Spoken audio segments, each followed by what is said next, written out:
Okay, welcome. This is the March meeting of the Northborough Conservation Commission. My name is Greg Young. I'm the chair of the commission. And this open meeting of the Northborough Conservation Commission is being conducted remotely, consistent with Governor Baker's executive order of March 12, 2020, due to the current state of emergency in the Commonwealth due to the outbreak of the COVID-19 virus. In order to mitigate the transmission of the COVID-19 virus, the town of Northborough has been advised and directed by the Commonwealth to suspend public gatherings, and as such, the governor's order suspends the requirement of the open meeting law to have all meetings in a publicly accessible physical location. All members of the Northborough Conservation Commission are allowed and encouraged to participate remotely. The order allows Northborough Conservation Commission to meet entirely remotely, so long as reasonable public access is afforded, so that the public can follow along with deliberations of the meeting. The public is encouraged to follow along using the posted agenda unless the chair notes otherwise. Members of the public who wish to view the live stream of this meeting may do so by going to Northborough Remote Meetings on YouTube via the link listed on the agenda. Ensuring public access does not ensure public participation unless such participation is required by law. This meeting will feature public comment. Members, when I call your name, please respond in the affirmative. Tom Beals. Affirmative. Dan Clark. Here.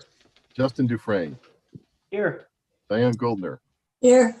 Todd Hellwig. Here. Kelly Marston. Here. Very good. Staff, when I call your name, please respond in the affirmative. Mia McDonald. Here. Jim DiGiulio. Here. Very good. For presenters and or applicants listed on the agenda, I will invite each speaker or applicant on the agenda by name to make a presentation and speak to their application.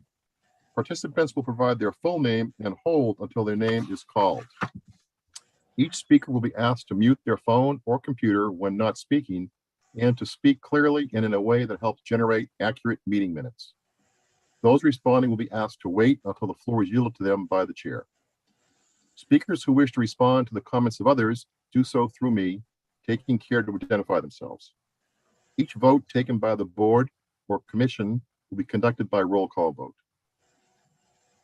For items with public comment, after members have spoken, we will afford public comment as follows. By phone, dial *9 to raise your hand and wait to be recognized by the chair. Please note that part of your phone number will be visible to those viewing the screen. By Zoom, click raise hand on the bottom of your screen and wait to be recognized by the chair. I will ask members of the public who wish to speak to identify their names and addresses only. Once I have a list of all public commentators, I will call each by name and afford 3 minutes for any comments. Okay. Let's get the meeting minutes out of the way here from February. Tom, you were not here, so you've got to recuse yourself from these. Any questions or comments from commission members on the February 17th meeting minutes?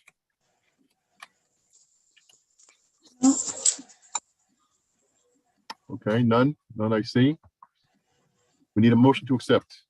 So moved. Second. Seconded by Diane. Roll call vote. Dan Clark. Yes. Justin Dufresne. Yes. Diane Goldner. Yes. Todd Hellwig. Yes. Kelly Marston. Kelly Marston. Kelly must be in transit. I will vote yes. That's still a quorum carried. Okay. On the agenda, we have two continuations, both of which have requested to be moved until April. 161 Church Street and 8595 West Street. So we need a motion to. Greg, can I interrupt for a second? You sure 161 Church wants to do May 10th. May 10th, And, okay. Yep, and 8595 West Street and 0 Hudson Street are both requesting a continuance till April 19th. Hudson Street, we haven't even opened that one yet, so So it'll be a postponement. we're good there, yeah.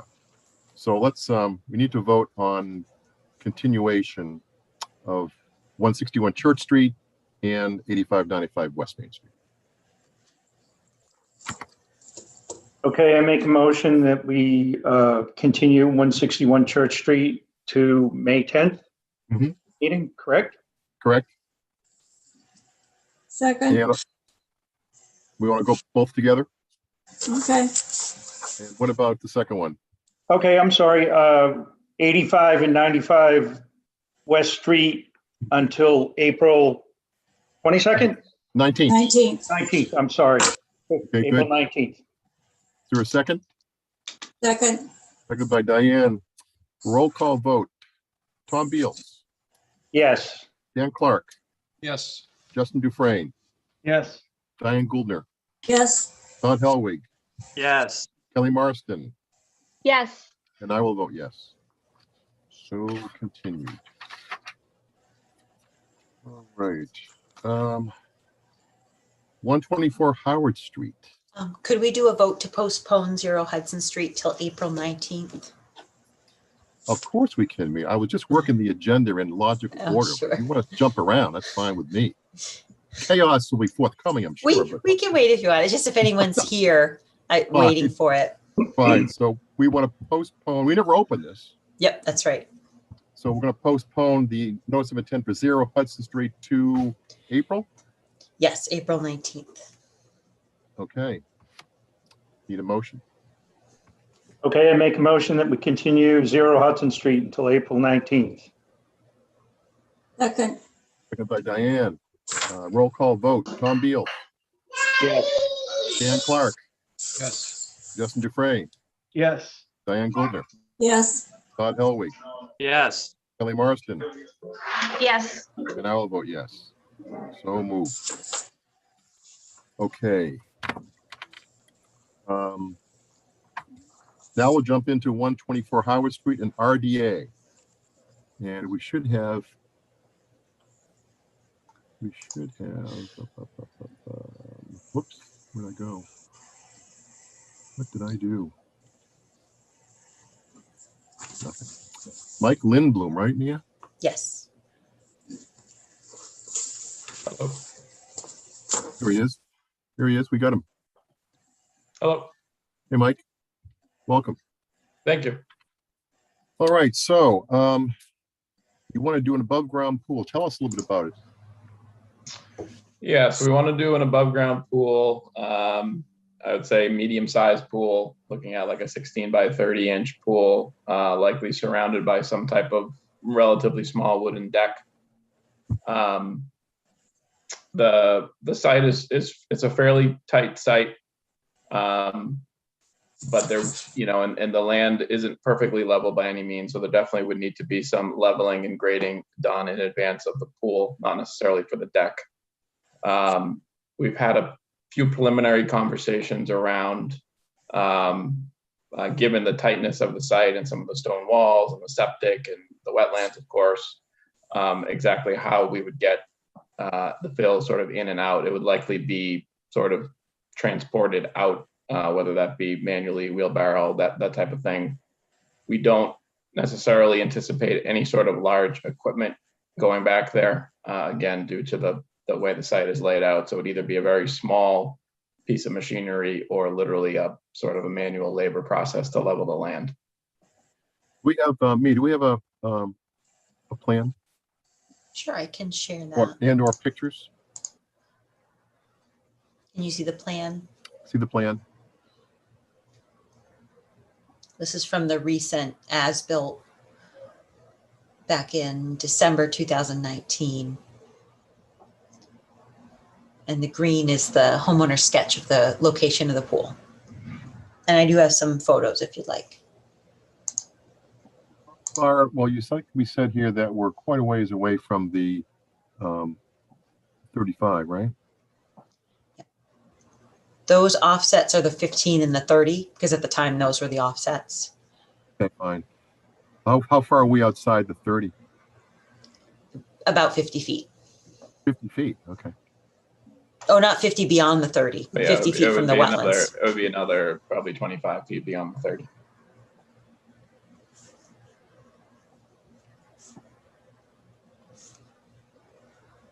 Get some pictures. Yes.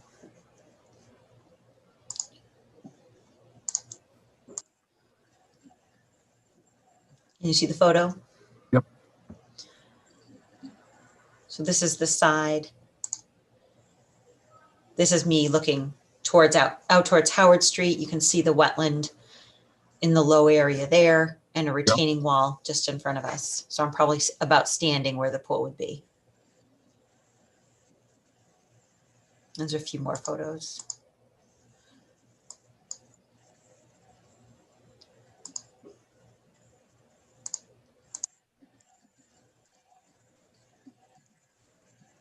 This is the backyard.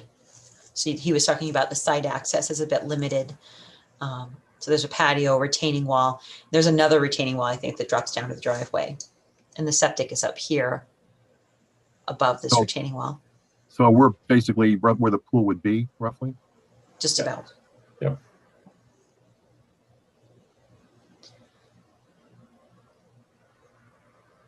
So you don't see yourself building any more walls here, do you? Retaining walls? I don't anticipate it, no. Okay. Are you planning on building up to make the pool flat or digging in? Probably bit subject of to, both. yeah, it could be a little bit of both, probably subject to the best advice of either the pool installer or a landscape company. But my initial thought was probably digging in. Okay. And then I know pools, don't they have some seasonal maintenance where you have to drain them down at the end of the year? So I always see people draining them down and putting like a cover on. What's your the plan at the end of the year? If you have to drain, where's that water going? It's a good question. I don't know how much drainage an above ground pool like that would require. So that's something I probably would need to research a bit more. Okay. I believe you have to drain down below the filter system. Okay. So the water doesn't stay in the filter system and freeze and crack it. But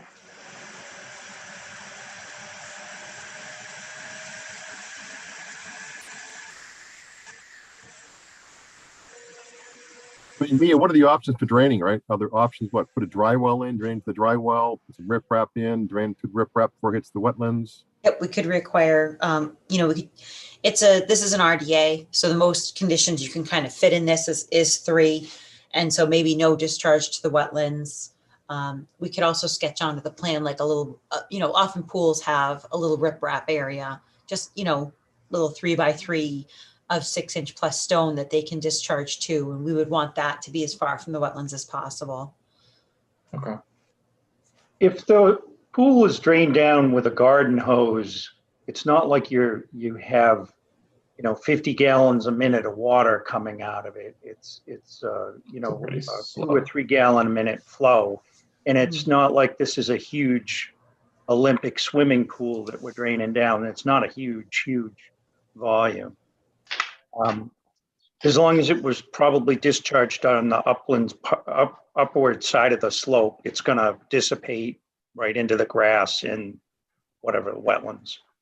I think as long as it stays outside of the regular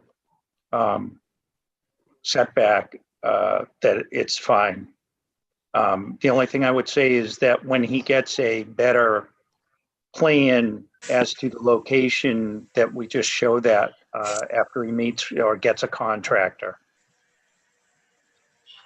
Okay, that makes sense.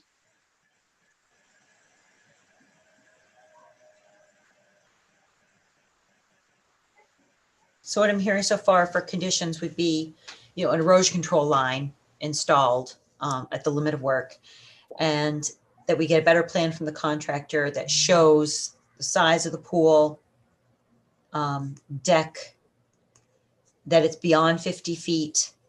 And there was one other thing. Oh, that you discharge, would note on the plan.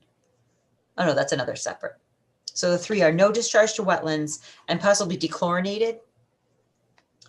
And that erosion controls at the limit of work, and a better plan from the contractor showing the size of the pool, the deck, and that it's beyond 50 feet, no closer than 50 feet. Okay. So those are the 3 conditions I have now.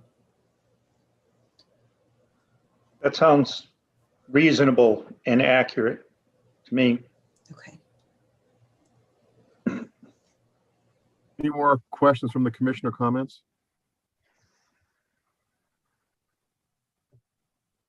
Amia, do we need to, given we have some items here, is this a continuation item or do we want to go ahead and vote on it? I had one more question. Is there going to Okay. need to be a security fence? If it's Right. up on a raised deck, can you just lock the deck or do you have to still install a security fence? Generally, if the pool doesn't have access like the ladder or the deck has to be secure so that somebody can't get into the pool. But that's going to fall to the building inspector because the building inspector has the regulations as to what they want on fencing. I just wouldn't want to move forward through conservation and then he has to come back and install a fence within the 35. We have a 35-foot no structure. Right. And that first retaining wall, you have two retaining walls. The one that's lower, so I think there's like azaleas or rhododendrons or something, Yeah. no, blueberry bushes. Yeah, there's Is that blueberry right? bushes in the front. Yeah. Yeah. And so the wall below the blueberry bushes, that's at about the 28-foot mark. So the fence would have to be another 7 or 8 feet back from that. My neighbors just put up a above ground pool and they have a ladder that folds up and locks and that Okay. was passed. They don't have a fence. Okay.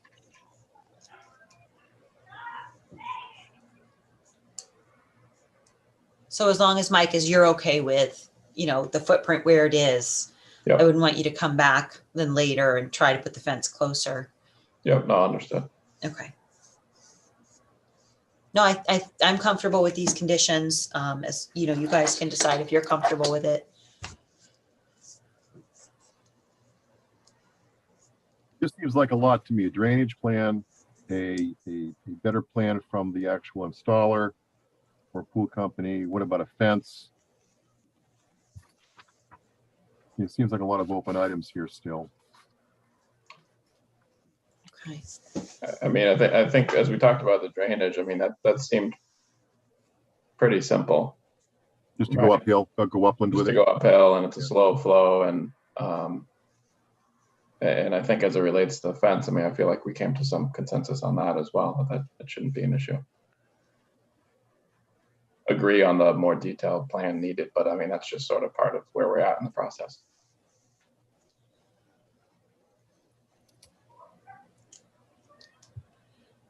I mean, it is pretty well outside the 35, right? So it's not like it's not like we're pushing right on a line on that side. Okay. And it's pretty typical, these type of projects that are greater than 50 feet from the resource area, Yep. secondary to a single family home, they don't need NOIs as long as they meet those requirements, as long as they, you guys can have that discussion. That's why it's an RDA. Just have that discussion, make sure that we're beyond the 50 feet and that there's no other impacts to the wetlands. Like that discharge you talked about. Can you read to me what we would have for notes here? Sure. So the conditions. Yep. We would need submission before you start. We would need submission of a better plan from you or the contractor showing that the pool is and the work is beyond 50 feet from the resource area, the size, the final sizing of the pool and location, and the sizing and location of the deck.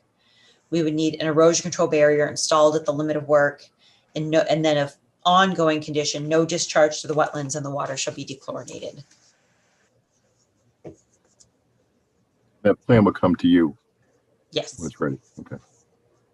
All right. I'm good. Any other commissioners have a comment or concern? I'm good with those conditions too. I think it's fine. Okay. All right. Everyone, a lot of nodding heads here. All right. Then we need this is an RDA. So we need to have a motion for a negative determination with some conditions. Do you have to close the meeting first, the No. hearing? Mia says no. Okay. Why not, Mia? This is a meeting, not a hearing. Yeah, Here we go. NOIs are hearings and they need to be closed. Here we go. Okay. So a motion on the RDA. I make a motion for a negative determination RDA with the conditions that we just discussed. Second. Seconded by Kelly, is that? Yes, Roll call vote. Tom Beals, yes. Dan Clark, Yes. Justin Dufresne, Yes. Diane Gouldner, Yes. Todd Helwig, Yes. Kelly Marston, Yes. and I will vote yes. All set, Mike. Great. Thank you very much. Just stay close to me when you have that better plan and so forth, and stay in Yep. communication with her. And you worked with her before, so you know she's great. So we're Yeah, she's fantastic. Thank you. okay. All Thanks for coming in. Thank you.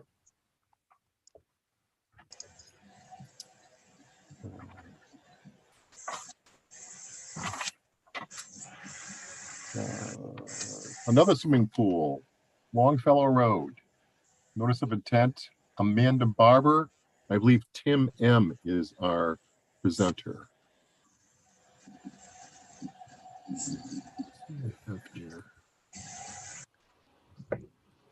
Hi, good evening. Can everyone hear me? Oh, wait a second here. I'm sorry. There's a Ralph Sabatino up. I missed a hand. So let me see what Mr. Sabatino has here. Mr. Sabatino, you are in the meeting. Can you hear me? I sure can. Okay, I'm with the pool company, swimming pool company. Okay. Is it okay? I mean, we're down the road here, but if you want to give us a brief update, I suppose we can take a couple minutes. Oh, no, I have nothing to add. I was just curious. No, that's fine. No, we found a negative determination, and we did ask for a couple of conditions. One of them is a better plan, so you probably be involved with the applicant on that one. So Okay. So they've been through the meeting? they've been through the meeting, yes, sir. Is Oh, he with God. Longfellow or Yeah. Oh, Howard? wait. That's a good point. That's a good question. Are you Longfellow or Yeah, I'm at Longfellow, Amanda. Okay. I'm sorry, then you're just starting here. You better settle in for a while. Okay, so I'm in the right place at the right time. You are in the right place at the right time. Yes, sir. Okay, Very good. We're just kicking off. 50 Longfellow Road. I see Tim McGuire has joined us. Very good, Tim. Thank you. Yes. Hi, good evening, everyone. Tim McGuire. I'm a wetland scientist from Goddard Consulting here on behalf of Amanda Barber to present the project. Did you guys want to share the plans from your end, or I could do a screen share if that's better? Whatever works. Yeah, Tim, why don't you share it so you can use your cursor to point things out? Yeah, absolutely. Can everyone see this? Yeah. Okay, great. Once again, Tim McGuire. I'm a wetland scientist on behalf of Amanda Barber from Goddard Consulting, here for the proposed Mary, can construction. you be quiet now? I'm sorry, can you hear me? Yep. Okay, so we're here for the proposed construction of an in-ground swimming pool at a single-family house here. We've maintained all structures outside of the 35-foot no structure zone and all grading and other disturbances outside of the 25-foot no structure zone. So along with the swimming pool, we've also got a retaining wall being proposed outside of the no structure zone. And pool equipment, there was a comment about that. We've moved it outside of the 35 as well. Over here in the corner, it's going to be a cartridge filter system, and access is going to be along the left-hand side of the house here to the swimming pool. We had submitted an impervious surface calculation form to the building department, and it was determined that we will not be needing a variance for this project. And I believe that is just about all we have to present for this. And we'd be happy to open it up to the commission if there's any questions or concerns. You're outside looking here at the drawing here.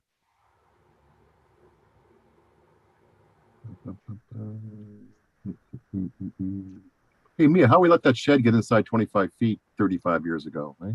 Yeah, I wasn't watching. It is an old shed. And there is a fence proposed within the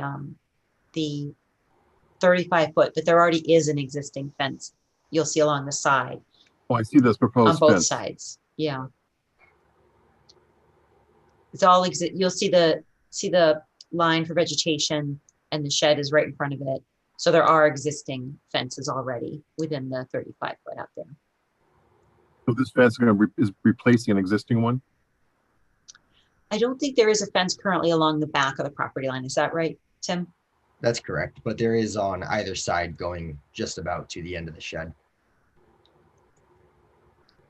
What is that? Where it says proposed pool, it looks like, is that a wall that's right on the top piece there? There's like 6 or 8 ovals. I believe so, yes. That is not a wall. Or no. Oh, okay. Can you hear me? Yep, we can hear you.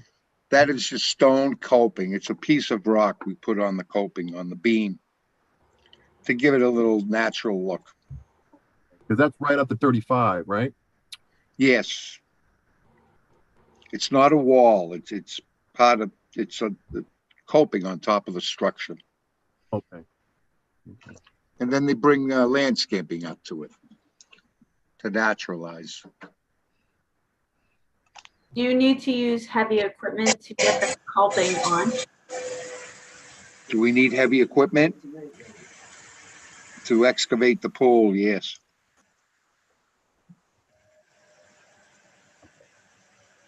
And I don't think I clearly stated, but erosion control, as you can see, is established along the 25-foot no disturb zone here at its closest to the wetlands, to leave room to get do any work in there with the grading, and probably to also address, kind of the construction on this end of the pool up here. But there will be no work occurring past the erosion control barrier. No, Mia, that's a gentle slope down, isn't it? A gentle slope away from the pool down towards the shed. It is. It looks like that's going to be graded up a bit. Okay.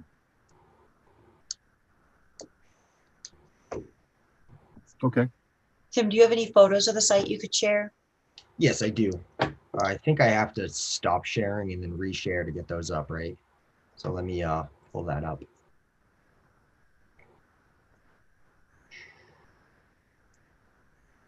There we go. Yeah, so this is the backyard. This is facing east, I believe, so facing to the right if we were just looking at the plan. And you can see the existing fence that comes right up to the shed. There's the shed itself, with the fence to the left, coming right about here to the grass line as well. And here's the backyard location of the pool, slight slope at the beginning, and then it's I don't think I have pictures of the wetlands, but it's a pretty clear wetland line, toe slope, and this is the location. So the equipment's going to come in from that side of the house there we're looking at? No, this is the right side of the house. So the equipment's going to come from over here, which, this is the left side, if you're looking at the site plan. Is the temporary fencing around the shed going to stay up once the fence is around the pool? I believe that's the intention. You're referring to the chicken wire or whatever that you could see in this photo right here? Yeah. It looks like it's on both sides of the shed. Is that going to stay? I believe it's the intention of the applicant to remove that as well once the new fence is established.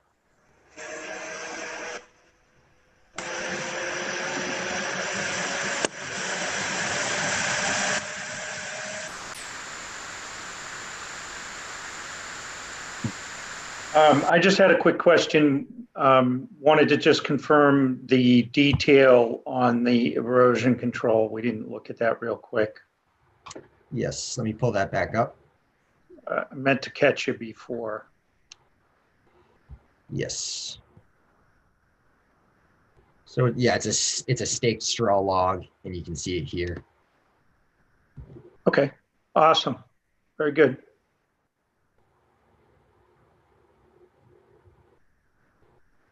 It's going to be very important those are installed properly and dug in, given the fact heavy equipment there close and that grade down. Absolutely. Any more questions from commissioners?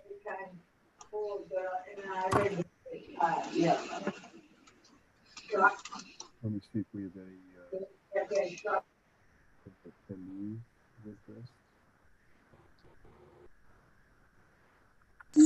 Any hands up or any questions? Okay. Are you taking public comment now? Yeah, I just did. I just Okay. took a look. I took a look at public comment and there were no hands up. No questions from the public. Could I make Okay. Of course, Diane, yes.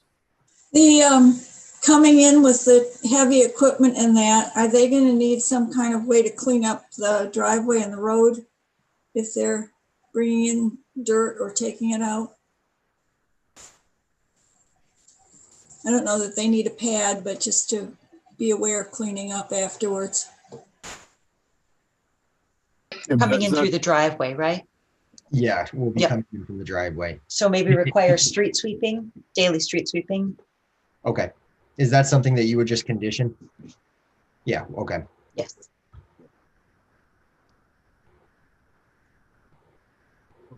Any more comments, questions, concerns? So I make a motion to To issue. close the hearing, to close the hearing. Oh, to close the hearing, excuse me. I'll second that. Second by Diane to close the hearing. Roll call vote, Tom Beals, Yes. Dan Clark, Yes. Justin Dufresne, Yes. Diane Gouldner, Yes, Todd Helwig, Yes. Kelly Marston, Yes. and I vote yes. Okay. Now we're ready for the motion. Okay. Hold on, the two special conditions we have that I noted were street sweeping daily and no discharge of the pool water to the resource areas. Were there any other special conditions? no, Installation of the erosion control devices, you'll check it out anyway before anything starts. Yes. They added a note on the plan that needs to be inspected prior to the start of work. They moved the pump house outside 35, so that's good. I can't think of any others. Okay, All right. now we're ready, I think, Tom. Okay, let's go. Make a motion for 50 Longfellow Road with the conditions that we discussed and the plans that were shown. second, Second by Diane. Roll call. Tom Beals, Yes. Dan Clark, Yes. Justin Dufresne, Yes. Diane Gouldner, yes, Todd Helwig, Yes. Kelly Marston. Yes. I vote yes. All Okay, right. great. Thank you You're so all much. set. Thank you. And will you email the order of conditions to me and the client? Yes, All right, great. Thank you so much. Have a great night. you too. Thank you. Thank you all. Okay. I'm glad me asked the question about which pool you're here for. Right? It's just beginning. This is just the beginning. Okay.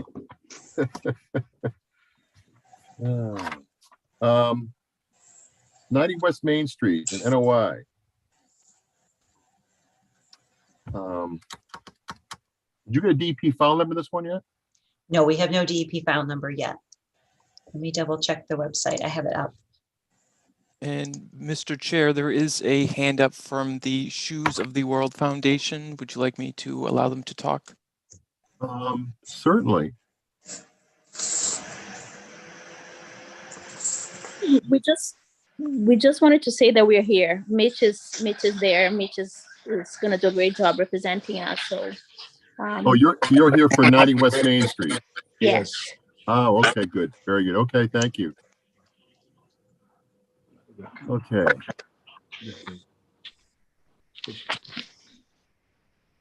So Bill, the impact of having no DEP number, what does that mean? You can open the hearing and present. I don't recommend we close till we get the DEP comments and file number. Fair enough. All right, Mitch, you are on. All right, great. Thanks for having me tonight. My name is Mitch Maslenka. I'm a wetland scientist at Goddard Consulting, and tonight I'm representing the applicant Marcelo Menezes of Mass Group Real Estate LLC. He's proposing a commercial structure with residential units upstairs at 90 West Main Street in Northborough. The commission is pretty familiar with the site. A few months ago, we dealt with construction of a wetland replication area, as well as fixing up a pipe that was exposed on the property to get an open order of conditions cleaned up. It's still open right now because we're waiting on monitoring the replication area for 2 years. So it's still open. We're going to ask that the conditions that are still open on that be included in this new notice of intent filing, so that there will be one order of conditions by the end of this. That way it's easier to deal with, and I have a feeling DEP prefers just one order of conditions on the site as well. So I'll just go over the existing conditions of the site that we have right now, and then I'll go into the project that we're proposing. So I'm going to share my screen if that's cool. Yeah, fine. All right. So here, can you see my screen now? Yes. All right. So this is the this is existing conditions. Right now, we have Hudson Street down at the bottom of the screen here. And we have a driveway that takes you down past the house, which is right here. Driveway goes down towards the back of the lot with a garage, a concrete slab behind the garage, and the driveway goes over here into some buffer zones. Mick, do you like that's not Hudson Street, that's Route 20, right? Oh, my bad. Yeah, this is Route 20. Yep. Main Street, Route 20. Dunkin' Donuts is like over here, and then there's another building here. And then here's our site. So the wetlands are far in the back of the lot. Here's the line. It goes from this flag number 1, and curves around here. And we have the wetland replication area tucked in the way back, adjacent to the BVW. Deep into the site, there's Cold Harbor Brook, which was delineated as well, which helped us get these riverfront areas. Here's our 100-foot riverfront area. That's primarily BVW in this area. And then our 200-foot riverfront area is this line that cuts across the middle of the property. It clips this portion of the house and goes over here. So there is a considerable amount of structures inside the 200-foot riverfront area right now. Like I said, there's this tiny portion of the house. There's a significant portion of driveway all in this area, an existing garage, concrete slab, a shed. I'll show you a colored up version in a few minutes to give you a better sense of what's there. We also have the buffer zones for the BVW. So here's our 25-foot buffer zone. As you can see, the concrete slab and existing garage are in there, as well as the driveway. And that comes over here. 35-foot is right here. And then our 100-foot buffer extends up to Main Street, with this portion being non-jurisdictional. That's just outside the wetland buffer and well outside the 200-foot riverfront area.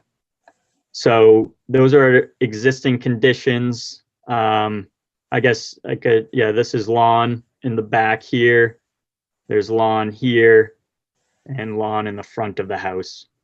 To the right side of the driveway, there is mature trees, pines and oaks, as a barrier between the driveway and a parking lot up here for another development that's already in existence. This is the pipe right here that we had to cover up, just so you guys know. This pipe was recently covered a few months ago. And this black line, dark black line, is our flood plain.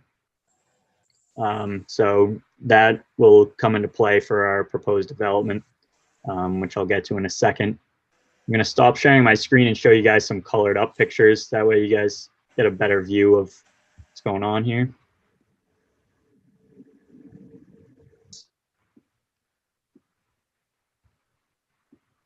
So this was included in the notice of intent packet. These are the existing conditions within the riverfront area. So this blue line is our mean annual high water line. This is our 100-foot riverfront area. And this is our 200-foot riverfront area. So as you can see, everything is natural within the 100-foot riverfront area. Tiny portion of our wetland replication area is in there too. And a tiny bit of lawn is in there as well.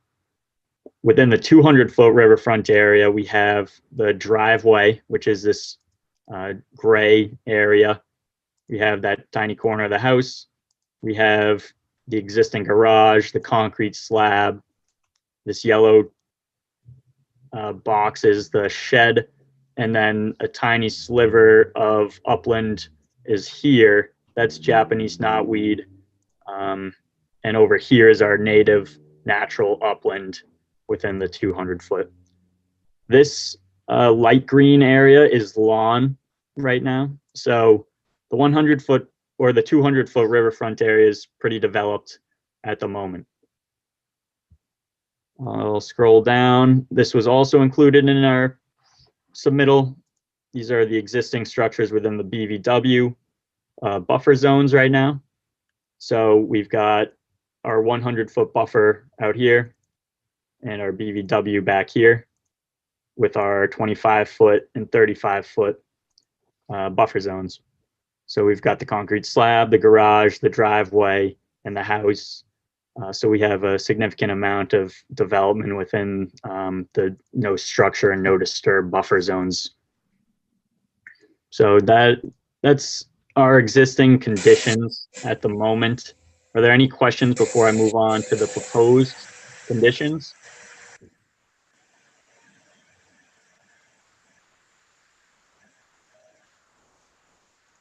All right, I'll take that as a no. I'll move on. I'm gonna stop sharing this and move on to the proposed conditions.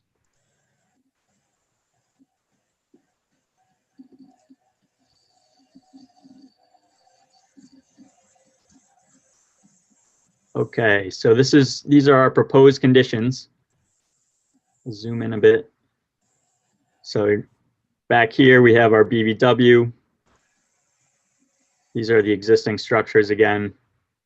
And here is our proposed mixed use building up here, pretty close to Main Street right here. We have our proposed driveway and parking lot area. Total of 12 parking spaces will be in here. A good portion of it is over existing driveway. And the parking lot area as well as the building are on top of the footprint of the existing house. We're gonna have riprap at the back of the parking lot back here to stabilize the slopes going down into the floodplain back here. We're gonna require some filling of the flood zone. Again, this dark black line is the flood zone. So we'll be filling in here. And we're compensating in this shaded region over here with the appropriate amount of compensation cubic square space. So those are our proposed new development aspects of the project. As for in the back of the parking lot area, we're proposing to remove the concrete slab, remove the existing garage, the shed, and the driveway. And we're going to propose a seed mix, a native seed mix in this whole back area, so that the area eventually naturalizes. The the seed mix is comprised of grasses and herbaceous plants that'll start a meadow type ecosystem back there. And eventually trees will begin to grow as there are mature trees within the wetland area that'll drop their seeds in that area, and we'll have a nice young forest at some point in the near future. So I feel like there's one last thing I wanted to say. Oh, erosion control is here along this dotted line. We do have to go up right next to the BVW right here to remove the concrete slab, garage, and the shed, and knotweed right here. So we felt it would be beneficial to the area to remove those structures rather than leave them. So that's why we're proposing construction so close to the BVW. And finally, we have a storm scepter right here at the corner of the parking lot to take the storm water and bring it through this this pipe and discharge it onto riprap right here close by to where our existing pipe discharges water. So that's our project. I'll give you a better look with some colored up photos so you can see a bit better.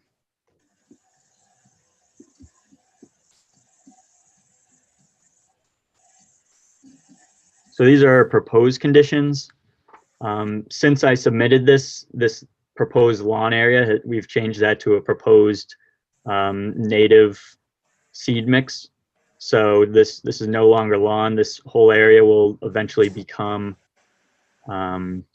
all native plants within this area. So that's a huge increase in native plants and a huge decrease in impervious surface within the 100 or within the 200-foot riverfront area. These are the tiny portions of riprap and parking lot that will be within the 200-foot riverfront area. And for the BVW buffer zones, these are structures to be removed. And these are our newly proposed parking lot in gray and our proposed building in red. So as you can see, we're taking things out of the 25-foot buffer, out of the 35-foot buffer, and proposing new structures outside that 35-foot buffer zone, and as far towards the street as we can. So that is the project. I know we can't close tonight, but maybe next time we can. But for now, we're open to hearing any comments from the commission and answering any questions you guys have. Thanks, Mitch. Yep. Just one question I have here is, from the impervious surface perspective, you're removing a whole bunch of it, and then you're adding some in up front. What's the net? The net, got those numbers here somewhere. So what exactly are you looking for within the 200-foot riverfront area, or just total impervious on the site? The whole site.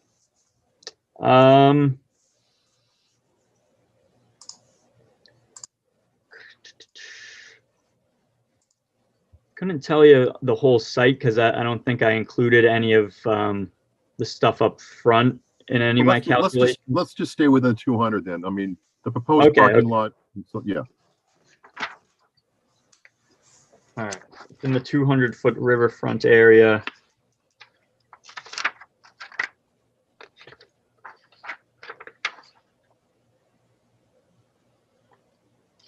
Let's see if it's on this plan.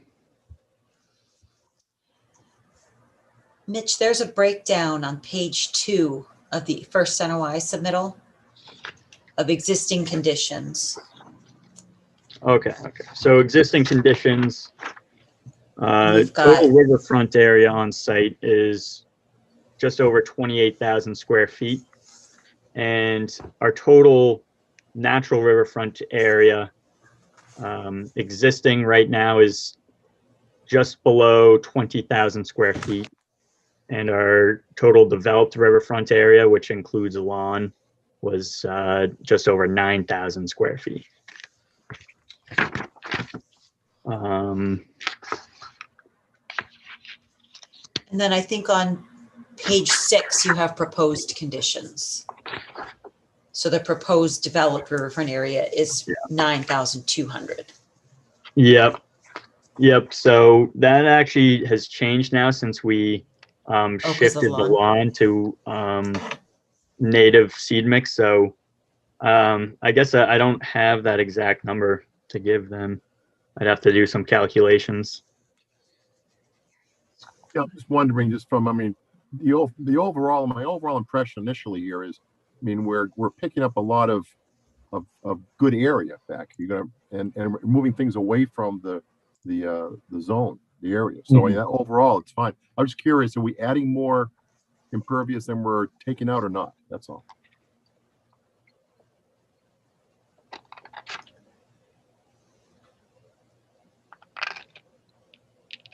So within the 200-foot riverfront area, we'll have less than 1,000 square feet of impervious surface. Whereas right now, it's well over that. That includes the proposed parking lot. Yep. Okay, that's fine. I'm good.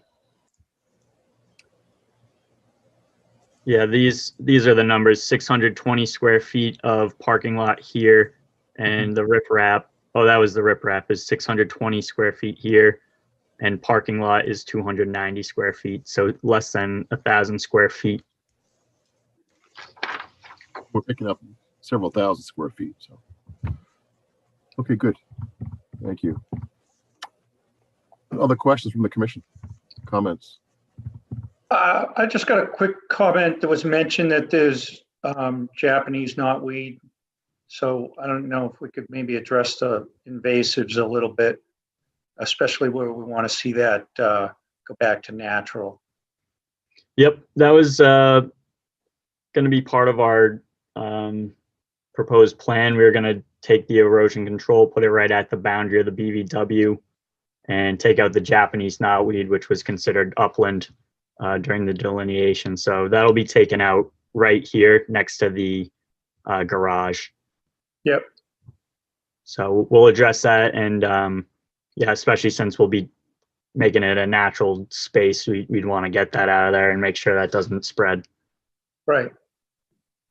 You know, in the course of construction, if that material gets moved around on the site, it'll double the, you know, amount of knotweed that'll come back. So, Yeah. Yeah, maybe we could condition that that specific soil could be removed. yeah, I from think the that's, site. yeah, that's a good idea. It's not, I don't know that we have to have it in necessarily in the conditions, but if you guys could probably address it. Certainly, yeah. Yeah.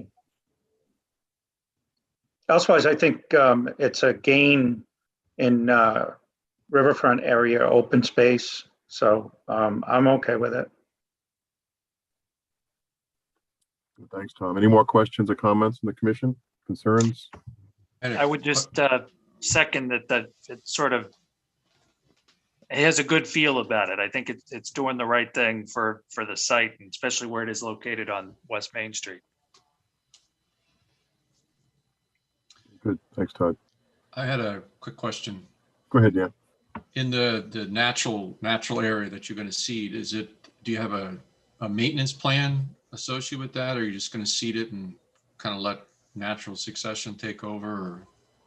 Yep, we're going to let natural succession take over. And since I have to do 2 years of monitoring the wetland replication area, it wouldn't be tough to, you know, have to walk through there and just make sure things are going all right. What if they're not going all right? Right now, we don't have a proposed backup plan, but letting the area naturalize on its own, I have a feeling it would do completely fine being back there. There's not a lot of human disturbance that would be going on. And there's plenty of native plants in the area to reseed that area and have it grow successfully over time. Could we request a plan to address knotweed and the long-term maintenance? You know, just like a one pager about knotweed removal, and then, you know, as part of the 2-year monitoring. Sure. Yeah, we can do that. Okay.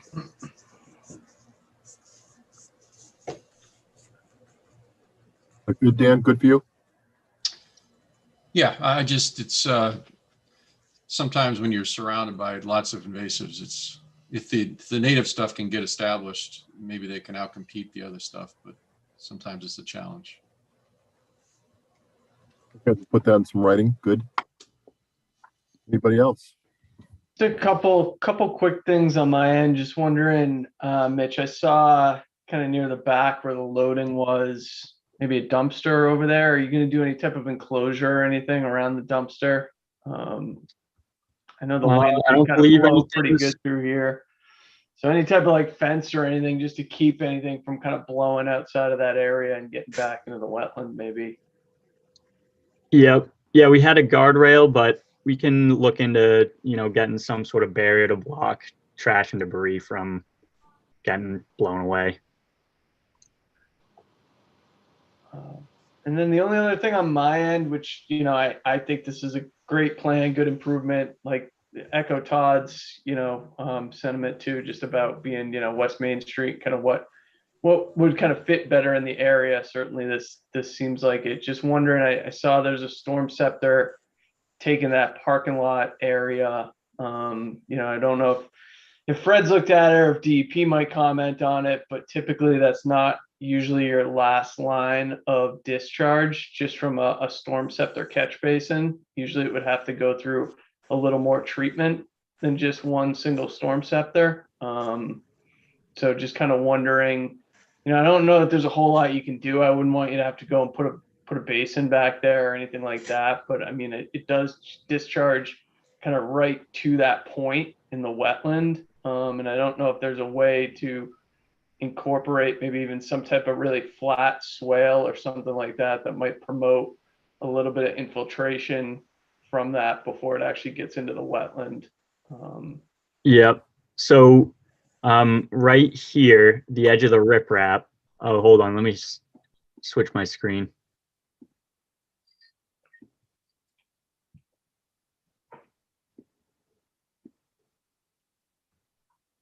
So right here at the end of the riprap, there is actually a swale type, you know, topography right here because we covered up this pipe. So there's kind of a mound of dirt right here.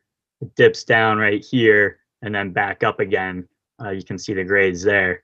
So, you know, there's already kind of a trench that's going to be there.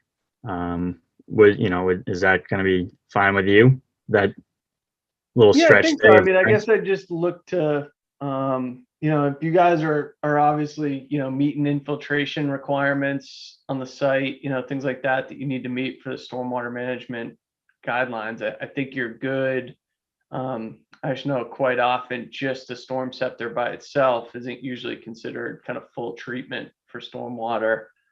Usually needs to be combined with at least something else like a water quality swale or something. But I understand that, you know, just the reconfiguration of the site and everything. I mean, it kind of makes what you're doing here, I think, kind of makes the most sense. And we're pulling stuff as far away from the river as we really can. So, I mean, I think in this instance, I'm okay with it. I would hate to go and build any type of, you know, plunge pool or basin or anything back, you know, where you're kind of reseeding that area. I just wonder if directing the outflow from that catch basin, instead of being so close to the wetland, if it could kind of flow over land maybe or something before it gets right into the wetland. But I don't know. I mean, I understand how constrained you are, so I think I'm good with it in this instance. I guess, you know, I'd leave the kind of the stormwater review and everything up to Fred and just kind of see what comments he has, if any.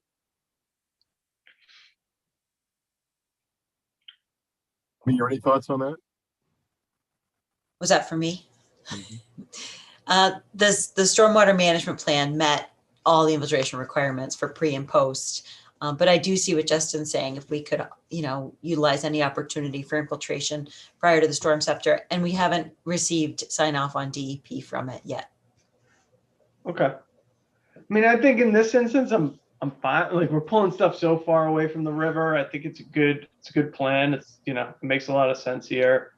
I don't think there's a whole lot you can do other than putting something more within that floodplain area. And I'd almost rather just have it go back to just naturalizing back there too. So I'm fine with it here. I guess let's just see if DEP comes up with anything or if they say anything. And then that proposed dry well, I assume that's taking the roof. Yep, roof runoff. Hey, Mitch, Justin brought up one of his points here, the loading delivery area and the dumpster. Yep. Yeah, that corner of the dumpster is right at the 35, right on the 35. So if you're going to put any sort of fencing up, whatever, think about pulling that back a little bit or whatever. We don't want to encroach. We don't have to. Okay. Yep. We'll look into It's that. right on it. So, yeah. Any other questions, comments from the commission? Let me see if we have any. Greg, I had one question for Mitch. If you or Vito have reviewed the minimum lot size requirements for the lot, I know that's, outside us, but if just want to confirm that you guys, because it's in groundwater, so you have that 40,000 square foot lot size requirement. And then there was the other requirement that had to be all upland. So if you guys are going to be making any changes to ZBA, although you're going to be staying open, my only suggestion was that you don't close if you're going to be making any big changes for ZBA. But we're not closing tonight. So just, make sure do you have an application to ZBA yet? I'm not sure. Marcelo or Raquel? Yeah, Vito applied, I believe, a week or two ago. Okay. Just waiting to hear on a date. Okay. Okay. Anything else, Mia? No, that's all from me. Let's see if we need public comment here. I don't see any hands up or Zoom requests. So we are good. And we are going to move this forward, right, to next. We're going to continue this. Pending DEP number and comments. So I believe we need a motion to continue to the April meeting. So move. So move. Okay. I heard, was that Todd first? No, that was Justin first. That was me, Todd. Todd first, Diane second. Roll call vote. Tom Beals, Yes. Dan Clark, Yes. Justin Dufresne, Yes. Diane Goldner, Yes. Todd Helwig, Yes. Kelly Marston, Yes. and I will vote yes. All right. Thanks for hearing us tonight. So before you go, I just want to review that Greg is looking for the change in impervious area in the riverfront area and on site. We're looking for a maintenance plan for the naturalization area and knotweed mitigation. And we're also looking to confirm, the fencing around the dumpster to make sure that it's in there to contain debris and that it's the fence and the dumpster outside the 35-foot buffer. And then the last was to confirm the storm scepter with DEP, and I'll check with Fred too. Make sure that we've met everything. Hey, Mia, before Mitch runs off here, question to you, Mia, is we have a partial COC on this site, right? From the existing order. Mitch mentioned he wants to slide everything over to a single new order. We then condition it into the new order. No issues with that? That's not an issue? No, that's great. Good. Okay, good. That's all. Want to make sure. That's what I prefer to. We're good. We'll see you in April, Mitch. All right. Sounds good. All right. See you Thank you. well. Thank you so much. Thank you. Thank you, guys. Thank you. Thank you so much. All right. So we are at we're going to stay on Main Street, and we're going to talk about 0 West Main Street. And who do we have for this? James is coming in.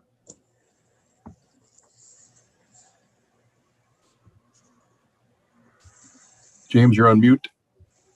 Hi, can you hear us? Can hear you. Can't see you. We can hear you. Sure, well, you can't see. Okay. At any rate, what we have before you is a request to amend a previous order of conditions for the site at, it was officially then listed as 0 West Main Street. Here we go. It is now actually 2 lot numbers have been assigned by the assessor, numbers 144 and 150 West Main Street. And previously, the commission issued an order of conditions for 1 lot on this property in the upland area, confirming the wetland boundary at that time on our file number 247-1178. And what we have before us is a proposal instead to construct 2 modest single-family houses on this property to create 2 lots. Again, we have the same wetland boundary that the commission confirmed before. We would have work end outside of the commission's 25-foot wetland no disturb zone. We would have no structures within the 35-foot no structure zone. Each of the 2 modest houses would send roof runoff to an infiltration structure behind it, which would have 2 Cultec R180 chambers inside a 7 by just short of 17 stone envelope. And you would have 2 driveways coming off of West Main Street to serve these houses with septic systems in front. And we initially submitted site plans, and Mia gave us a series of requested changes and additions to those plans, a couple of which were especially good common sense ones. We were probably taking a little too much for granted that the contractor would do things in a common sense way, and so we added more specificity about the creation of the slopes at the back, at the west and north sides of work.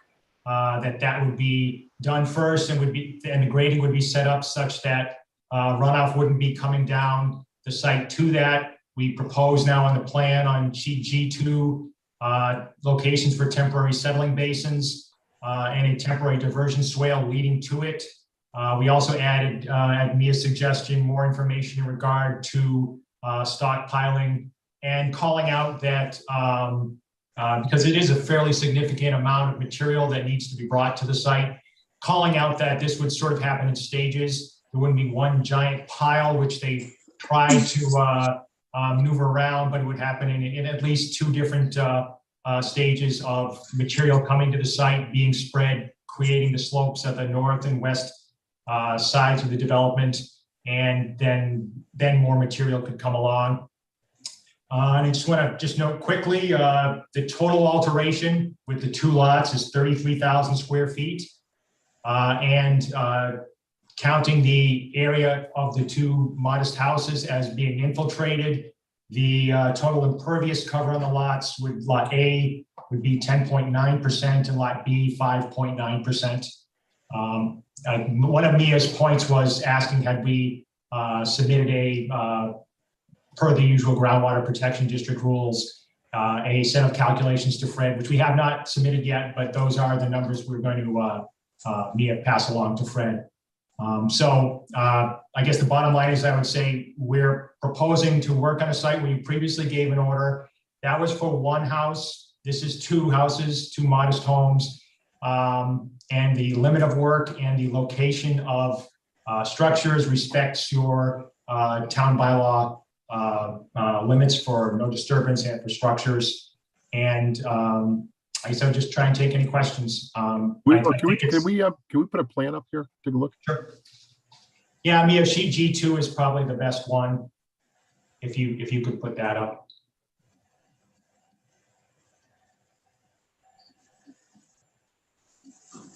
Yep, there you go.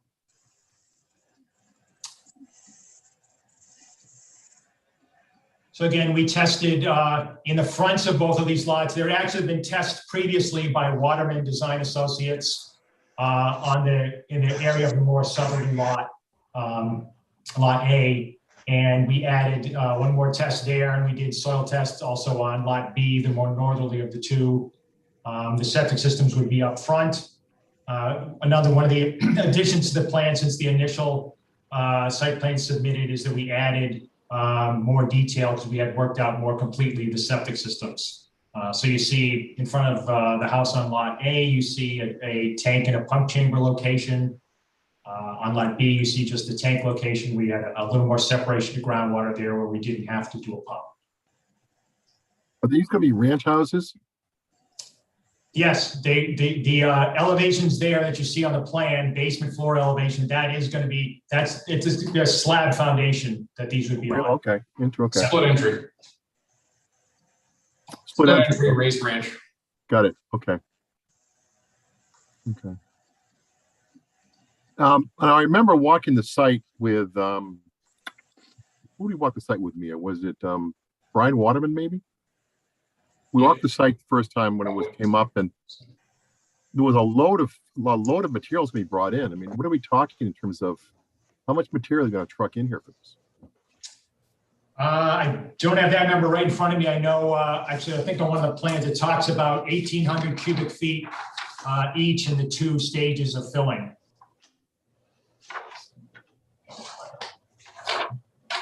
It's 1,800 cubic feet, I think, in each of the two stages. And the proposed location for stockpiling material is in the house location on Lot A because that's outside of the buffer zone. It wouldn't involve piling things on the future septic system area. So it's got multiple reasons being the best choice.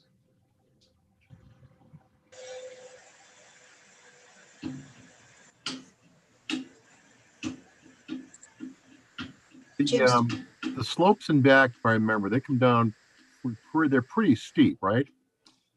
We've got, you see a label at the back of Lot A, that's a 2-to-1 slope.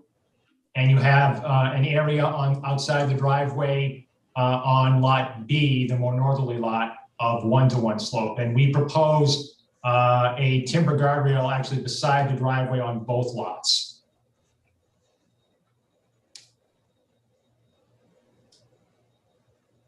A 1-to-1 slope in the back of Lot B going down to the wetlands? There is at the back of the, there's a transition to a 1-to-1 slope at the, just beyond the parking area and on the north side of the driveway, yes. We would stabilize both the 2-to-1 and the 1-to-1 slope areas with an erosion control mat rated for use on a 1-to-1 slope, the North American Green SC 150BN or an approved equal. I remember also from the toe of that slope to the wetlands, it does flatten out. The property flattens out a bit, if I remember. Correct, except for when you're right up near West Main Street, off the side of the driveway there, where it's steep, off the back of the parking area, from the toe of the slope, which is at elevation 298.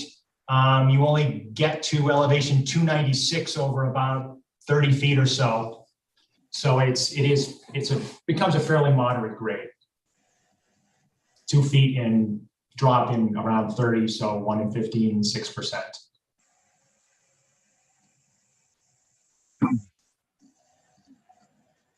Questions, comments from the commission?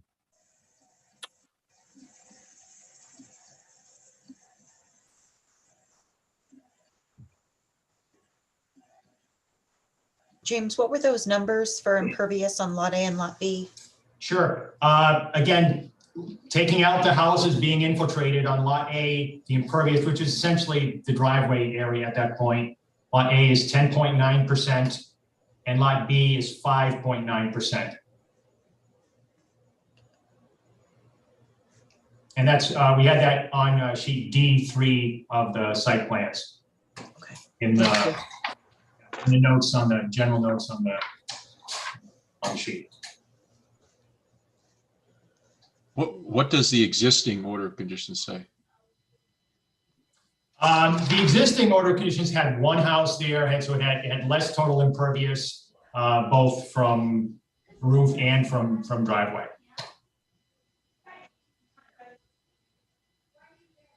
The only comment I have is I'm not really over enthused about the 1-to-1 slope right by the wetlands on Lot B.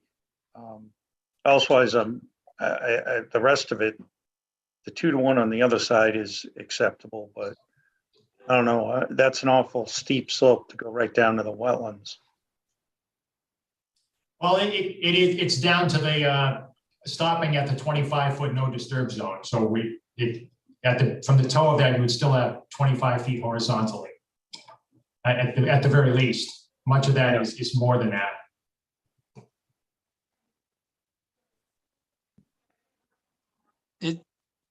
I don't remember this one. Is it possible to see the plan that was approved the last time?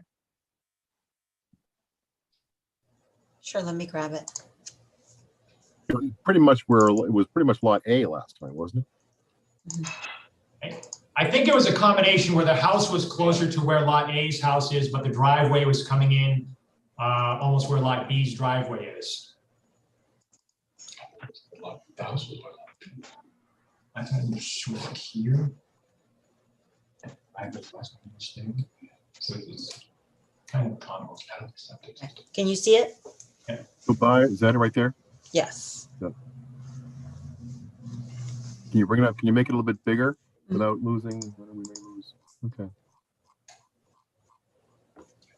So there's the plan, Todd. That house basically it's Lot A, but slid down a little bit, and then the driveway goes down into the Lot B area now, I guess. Yeah, the garage. You notice the the limit of work over towards, I think those are wetland flags, 2345 is actually pretty similar. It's only a couple of feet different. May I ask, has this gone to Board of Health? Yes, we did just file plans to the Board of Health Friday. And the slope for here was a lot less than 1-to-1. That's correct. I think was that a 2.5-to-1 right there? I'm not positive. I think it was less than a 3-to-1 because we didn't require any slope stabilization. For anything greater than 3-to-1, we require slope stabilization.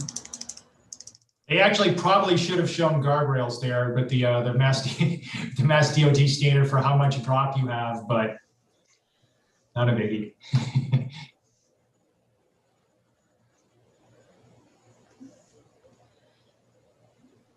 And they had a retaining wall. Can you see the retaining wall? Yep. Yep.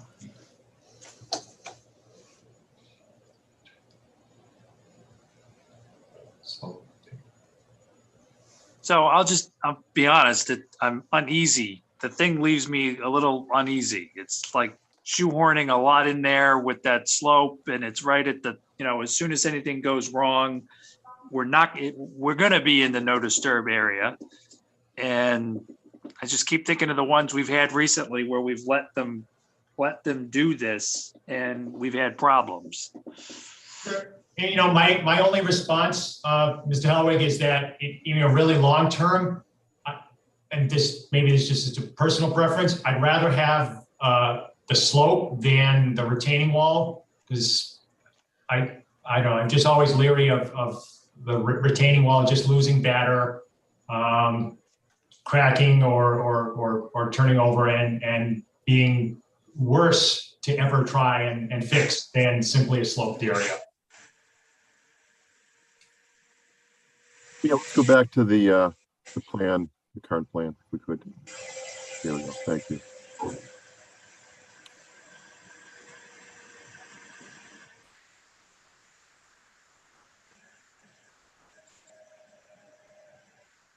Mia, for the most part, don't we try and shy away from 1-to-1s? I mean, my memory here is that whenever 1-to-1s come up, we kind of push back and see what can be done to make it a little bit less impactful. We do, and I did request a very detailed phasing plan. That's why it's been cut into 2 phases of 1,800 cubic yards each. So 1,800 will be brought in, stabilized, and the second 1,800 of fill. But it's also, and this is nothing to do with this application, but something we want to consider as a change to our future regulations of We've got this 25 no disturb, but maybe we need a bigger no disturb when the slopes are 2 to 1 or greater. And that would just be the addition of some wording, for any slopes greater than 3 to 1, the no disturb area increases, and that would avoid, we've had this in other parts of town too, and we face the same thing. And then the responsibility falls on the inspector and the contractor too. And I believe, will you be building it? Is that Jim with you? Yes, James Okay. Picasso, yes. And are you going to be the site developer? Yes. Okay. So I I'm know, sorry, who's that again? James Benincasa, the builder, with Whitney Street Home Builders. I know on earth removal, we generally try not to have any 1-to-1 slopes either.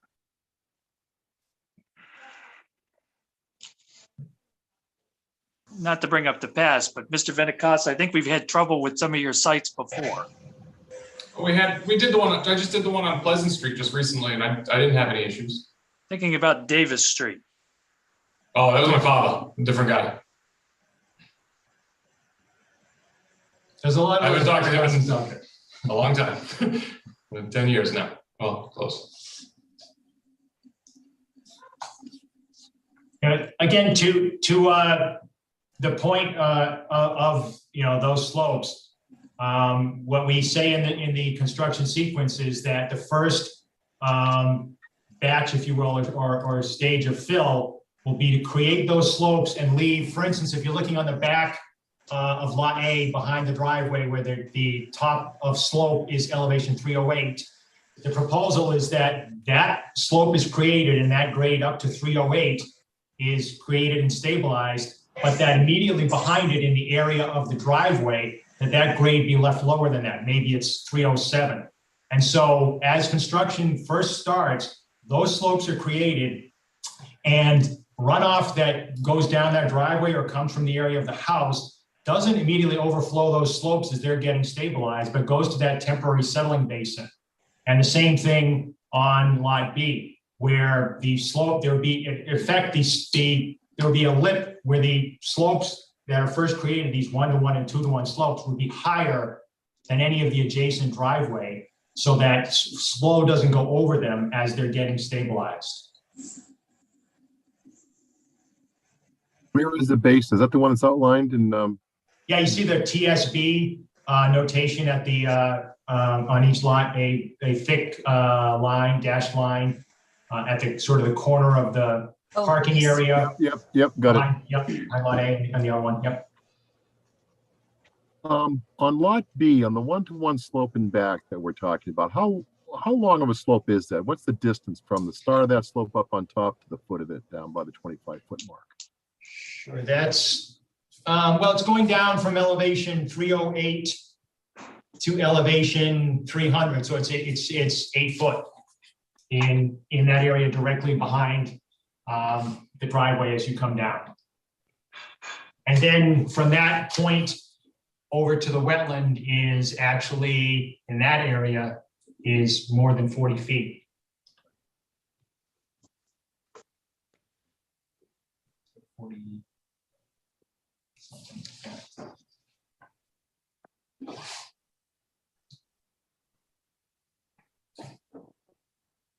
Any more questions from the commission? Comments? I guess just wondering, James, the driveways, I guess the parking area for the driveways look really big to me. I guess what's are these multifamily? Will there be multiple tenants in these, or just wondering why the parking areas seem to be as big? It's a couple of reasons. It was just asked, was requested by the future owners, and we're trying to be reasonable about, okay, we have a relatively steep driveway that we're leading someone down, and let's give them some path to sort of collect themselves in some area for somebody to be off to the side.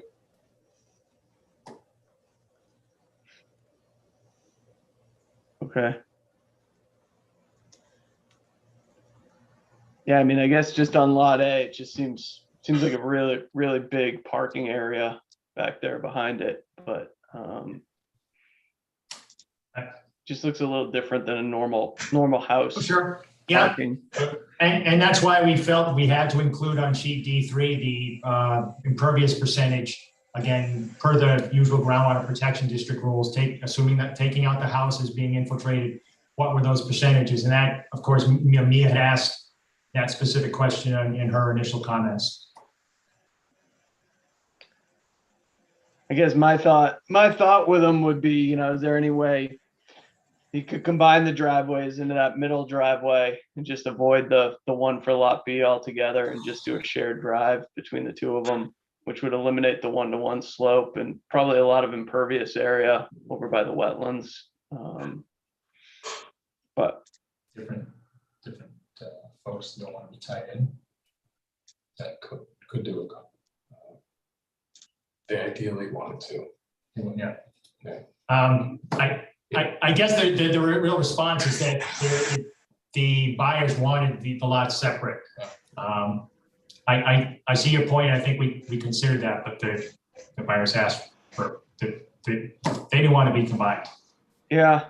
Oh, no, I guess it makes sense. If you're doing a new lot, you want your own driveway. Right. I guess with the lot line, you're okay then on setbacks to that septic system between the lot line? It's supposed to be 20 feet, right? The septic system requirement are 10 foot to a slab foundation, 10 foot to a property line.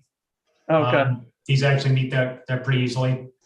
And again, the soils on site, if you remember from previously, were all, until you got back to, you can see at test number 5 that it's behind lot B at the end of the grading there. At that point, the soils were sandy loam, but from test number 6, which is halfway to the lot B house forward, everything was a loamy sand or a sand.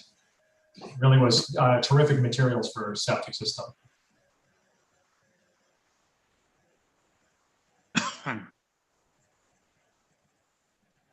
James, as was mentioned, I think before a couple of times, our experience of one-to-one slopes has not been a good one. Is there anything you can do to eliminate that one-to-one slope?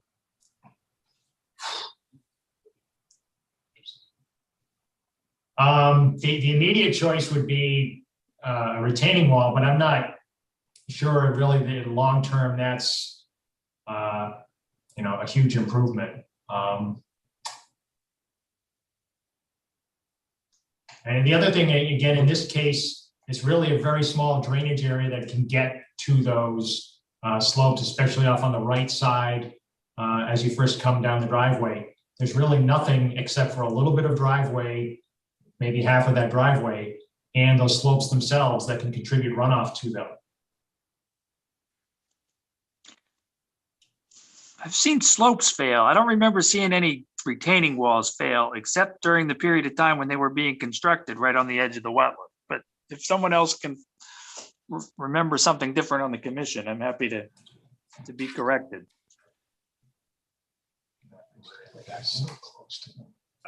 I was going to say that maybe we should look at the detail as to the erosion map material proposed and take a look at what is proposed.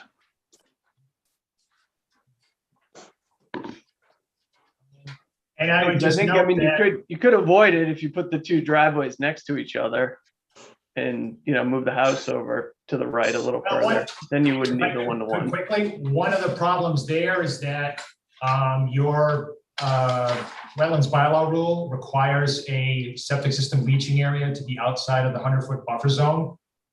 And if we were to put the driveway on lot B on the left side of the lot as you face it, we would end up going over the septic system.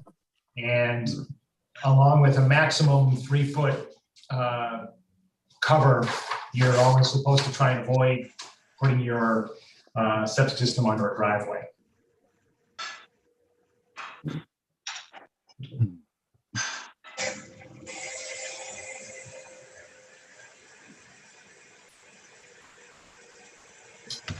Well, Mia, my 2 cents here is I'm uncomfortable.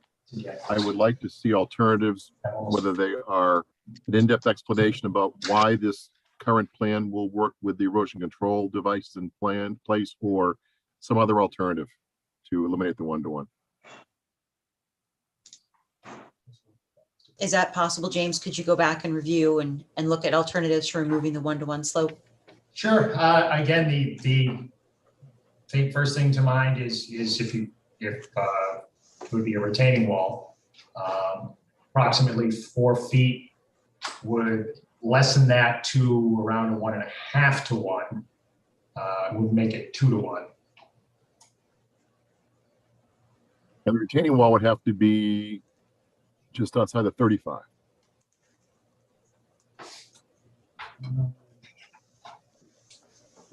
Yeah, you would have to put the retaining wall just off the driveway and then have slope down from the toe of the, in effect, of the retaining wall.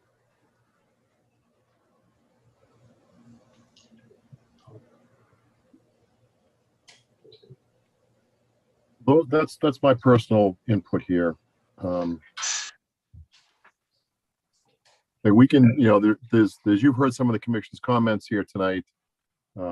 We can move ahead and vote it, or we can go ahead and you can come back next month with either a plan B or a further explanation about why we shouldn't be so concerned. Sorry, Greg, I'd still like to at least see the detail on the erosion map and what's proposed for that one slope. Just quickly on that point, on the lower left of sheet D3, and this was again pursuant to Mia's comments, we had a detail which just said that on slopes between 3 to 1 and 1 to 1, you would apply SC 150BN erosion control blanket. We added some more notes, again, at her suggestion, about the application of that erosion control matting. But it sounds like maybe we should ask for a continuance to provide additional information to the commission.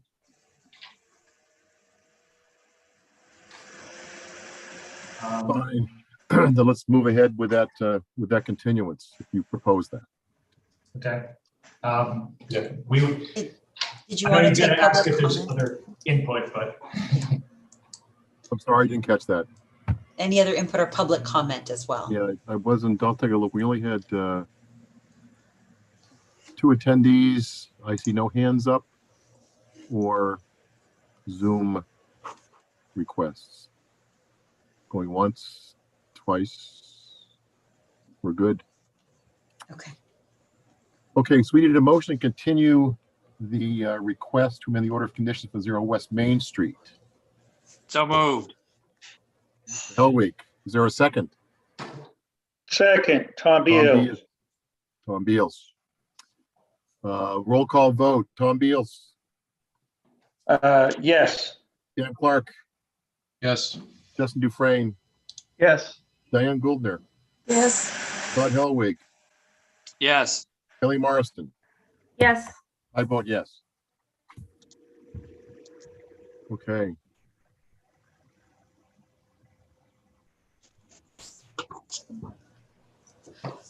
hey, thank you. Thank you, board. Very good. Thank you. We'll see you next month, hopefully. Okay, thanks. Thank you.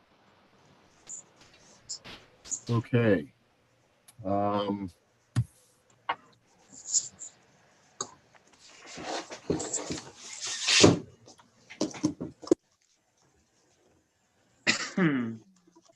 Like the April agenda could be standing room only here. Okay, Mia. That closes the hearings. We have a modification of standard special conditions to talk about. Yes, so in your standard boilerplate, how we usually do things in Northborough is the final catch-all is the building inspector. He has a checklist, and before someone gets their building permit to start building their site, he goes through, and this is part of from the very beginning, he gives them a zoning determination of these, the list of permits you need. Then at the end, before he issues his building permit, he goes through and makes sure he collects all those permits from the other boards and committees to make sure that that the applicant has gotten all of the required permits.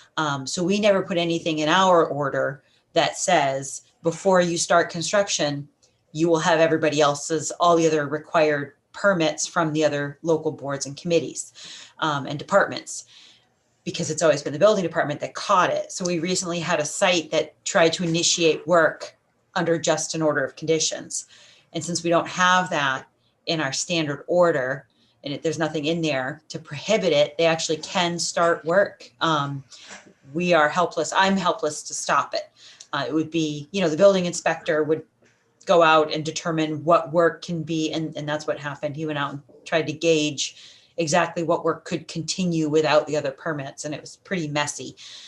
So I did call DEP, and she says a lot of other committees do have this in their boilerplate. And so I recommended the wording, and this, we can change it. This is just a vote because it's a change to your it's just a change to your boilerplate. So when you say motion to issue an order of conditions with our standard special conditions, this will then be included in that. And it's no work may proceed under this order until all required local, state, and federal permits are obtained, and if requested, submitted to the office of the commission. So on the one hand, I don't care. On the other hand, I hate this. Okay. It's true without even saying it. You can't proceed unless you have all the required permits. I just don't know. I see it all the time. It just doesn't make any sense to me as to why it matters. If I need a building permit, because that's a required permit, I can't start until I have it. You don't need a building permit to install erosion controls and clear trees. And there's Okay. even something in our land clearing. You need to get a land clearing permit if you're clearing, I believe it's more than 20,000. I just marked it.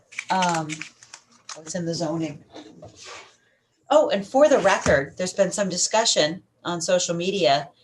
I always keep copies of our bylaws and refer to them throughout the meeting. And I know you all have copies, and I know you all refer to them as well. So let me just refer to my bylaws. Under the land clearing requirement, it's zoning chapter 7, you cannot clear more than 20,000 square feet without a permit unless you have a order of conditions or an earth removal permit.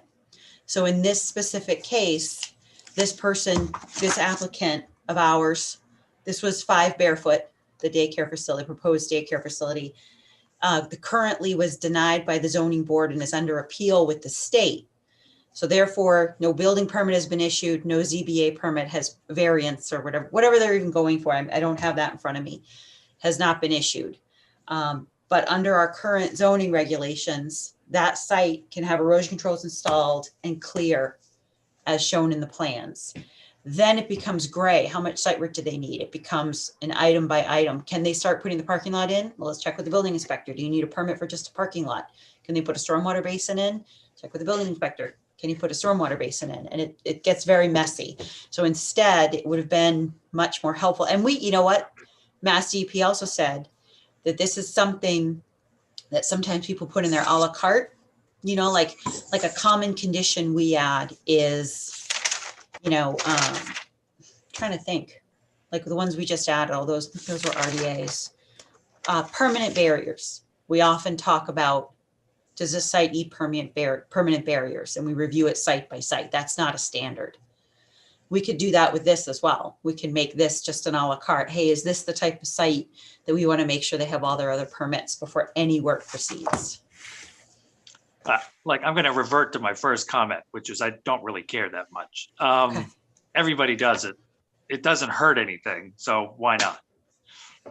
I think I disagree with you. I think it does hurt because in different situations, you could get different things happening, runoffs and puddling and pooling and things of that nature. And I think we really have to take it site by site. So why not just cover everybody and say all permits in order, and then you can go ahead. Well, that was basically what I just said. I mean, we might as well do it. Yeah. Can we think of a place, and I couldn't, but there's now Eight Minds thinking of something. Can we think of a place where this would be bad to include it? The United States Constitution, I think, would maybe have a say on this. Well, that's important. I mean, the fact is, I got a permit to do this thing on my property, and why shouldn't they be able to? Okay. I mean, that was it. I mean, if we allowed it to happen, that should be the end of it. Okay. But I'm going to revert to my first comment. We're concerned about the appeal to the Supreme Court over 5 Barefoot Road. Is that it?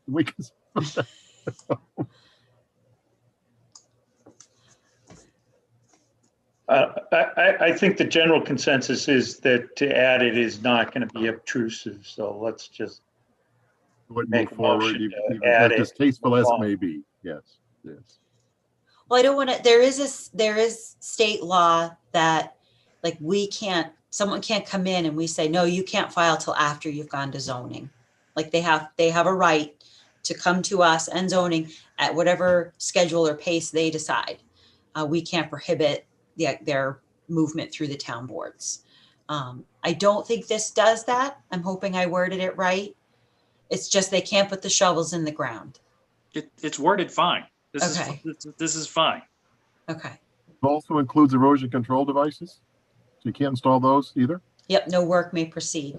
And the example this is Kim Roth from Mass DEP. She said that sometimes DEP will recommend that a local board or commission put this in their special conditions, especially for crossings. They might just get an NOI for a crossing, and they know that it's going to be crossing to a subdivision, but it's technically a crossing to nowhere. And so they put this in there saying like, you have to have your land clearing permit from the planning board so that once the crossing is installed and they can get the equipment over, then they start clearing. So sometimes they recommend this condition for specific projects. And then some boards and committees have this as a general condition in their special conditions. But it's not in the Mass DEP general conditions. I think it's okay. And I guess, they could ask for a waiver on it. I mean, I think some of the projects I work on in particular, like a Mass DOT access permit, they won't review your access permit application until you have your local permits in hand. So we'll quite typically start demo in advance of having a DOT access permit for a project. So right here, we're saying you can't do demo until you've got your DOT access permit, which can definitely be an issue for some developments because that permit can take a few months to get. But they could also make changes to your application when you file for a DOT access permit, and then they have to come back to us. So I don't know, that's the only instance I can think of where it could be potentially an issue for a developer. If they're waiting, maybe they've got a big development and the DOT access permit's only a small portion of it. They can't do any work then until that access permit's issued from DOT, which certainly could be an issue for some clients I can think of. But I guess you could ask for a waiver of that if you needed to. They made a good case. We could waiver it. It's still a discussion. Your standard boilerplate, we have a standard boilerplate for septic, and we have a standard boilerplate, which means if there's like this pool order, I'm going to take out everything that references a septic system. But anything with a septic system would get the standard septic conditions. Those are the only two standard conditions we have. So this would become one of our standards, but we'd have to try to remember, because like Justin is saying, if we issue this order and then they come back and they're like, I need a waiver, that's an amendment. If you are going to remove a condition or alter the order of conditions, like by its specific, if you need to change any of the conditions, that's an amendment. And that's a lot of paperwork and reopening it to the public. So we really have to be mindful if we put this in as our standard condition that we really think about the project and say, is this going to hold you up?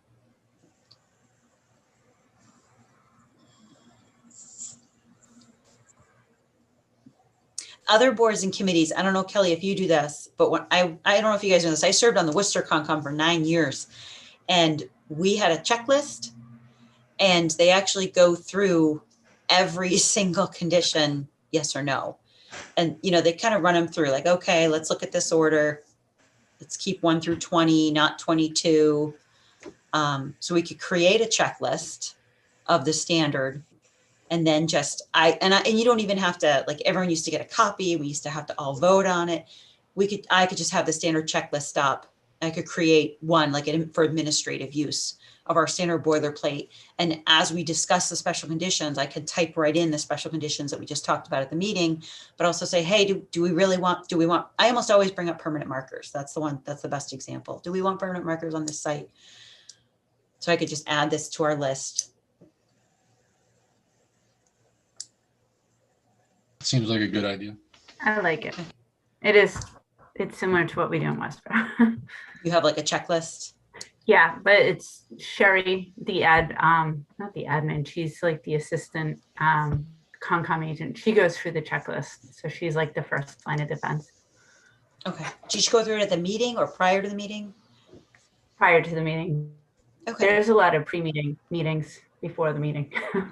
Okay. So I'll create a checklist of standard conditions and add this one. So how do you feel? Do you guys feel like want to lean more towards a checklist or more towards go ahead and add this to the standard orders? My thought is we should add it to the standard order but try to get, when you're going through your checklist, if this is going to be a real crucial thing where it's a Route 20, road cut, then maybe we need to, eliminate this from it, or, I think it's going to be right, or modify it. Okay. I think those are going to be few and far between. There's not going to be that many of those. So yeah, I'd agree with Tom on that. I think that's probably the best approach is let's just put it in there and then, make sure that it's discussed during the meeting. Okay. I like So I'll that get this started on way the we have talked about it. Okay. If it wasn't there, we may not talk about it, but this way we have to talk about it. Okay. So it's going to be part of the boilerplate, and we take it out if we need to. Yep. And I'll send that to you guys so you can have it. Like I'll send you an Excel and a PDF. And so you can be looked like just a blank one. So you can have the list and you can look at what I'm looking at during the meeting. I mean, do we have to vote this or just agree or? Yeah, let's vote. If you do want it as a standard order of conditions, then we should vote it in. But we're voting to add this to our standard order of conditions, but also to create a checklist. The checklist is administrative. That's just going to be a tool I use. I move to add it to the standard condition. Second. Second by Kelly. Roll call. Tom Beals. Yes. Dan Clark. Yes. Justin Dufresne. Yes. Diane Goldner. Yes. Todd Helwig. Yes. Kelly Marston. Yes. And I vote yes. Could I also bring up, since we're on this same subject, I was trying to look through where our 15 and 30 is. Another, because I'm a nerd for bylaws lately, is that I've noticed other bylaws are starting to require, and I know Westboro does, they require a bigger setback with slopes. We talked about it briefly during the Zero West Main Street, and that's in the regulations that, it's just a few words we could talk. If you're interested, I can really grab some wording from other bylaws that have worked, bylaws and regulations that have worked, and run those by you next month. If you're interested, I want to kind of gauge if you guys are interested. I think Wesboro's is something like there's X setback, but you should consult the office of the commission or something. And then sort of in those pre-meetings Kelly talked about, they're like, well, since this is a 1-to-1, you need a bigger setback. I'm a little uncomfortable with the squishy, like whatever the agent says is going to be your setback, because it's hard to defend that in court. But maybe something along the lines of it's the hard 25-35, but slopes greater than 3-to-1. The commission reserves the right to require a greater no touch, no structure setback. That seems reasonable think? to me. Because the commission, as long as it's a commission decision, and it could be yes or no, either way. But 1-to-1 is going to drive this other decision point. I like it, but So I I'll find, draft something up. Go I ahead, find Kelly. that all these additional things that you are seeing in the Westboro one, it really pushes the developer, whoever's trying to work with the land, to work with Concom. And so Derek in the past had been seen as very contractor friendly because he was constantly talking to them. So it gave the Concom a really good, it shed good light on us. We seemed nice. All right, so Mia, you'll put something together and we'll look at it next month. Okay. Okay, cool. Any more bylaws you want to add to our quiver? Any more arrows you want to give us? If this is a bylaw change, it won't happen till next year. Because the warrant already went out for this year's. Get 1-to-1s in this year, folks. Okay, no COCs. No COCs. The MAC conference is next month, right? That's right. And It's virtual. It's like 3 weeks or something. It goes on. It goes.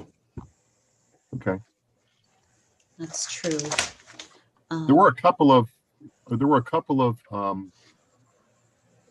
sessions I may go to. One was on stormwater. So I think that given we're going to have some stormwater requirements coming soon, we probably should familiarize ourselves, at least myself, with what's going on there. It can be a la carte if you want to just choose a couple, or if you want to have access to everything, you can let me know and I can register you. If you want to go ahead and purchase it and then apply for reimbursement, just to let you know, that's a very hairy process and lengthy. Because it should be, because it's your tax dollars. So there's a lot of checks and balances to make sure, we would need like an original receipt and your registration form.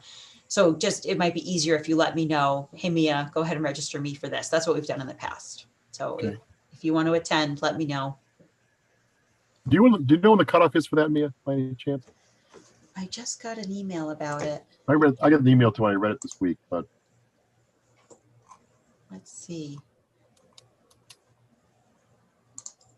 It's right here. The conference is April 6th to 17th. And I'm just looking to see if there's a deadline.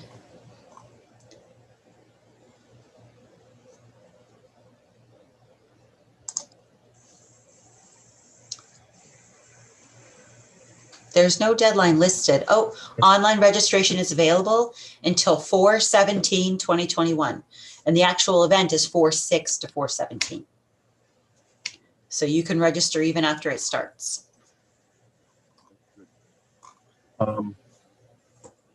other point here. What about the annual town cleanup and Earth Day poster contest? Yes, so there's going to be a town cleanup this year. Let me grab the date. This is organized by the Community Affairs Committee. And I believe, I'm trying to see if they picked a date.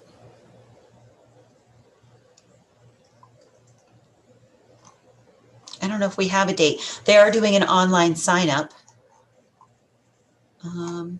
They didn't provide me a date yet, but I did provide them a list of all of our trailheads that could be added to their sign up list. So if someone wants to sign up and adopt one of our trailheads to clean up, and it's also to space people out.